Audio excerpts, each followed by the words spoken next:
Пиндодаға кіреміз, басты беттегі оң жақтағы 99 деген басамыз. Соның ішіндегі 4-ші қатардағы жазудың үстін басамыз.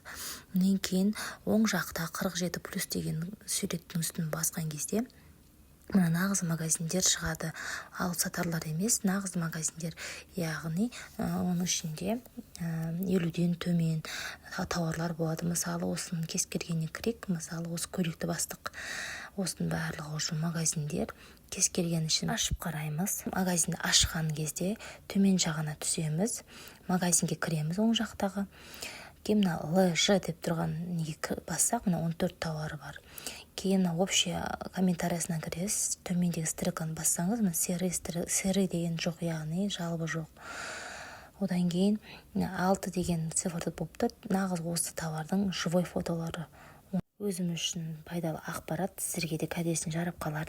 Каналға тіркелуді ұмытпаңыздар, алда талай жақсы ақпараттармен, видеолармен міндетті түрде бөлісемін.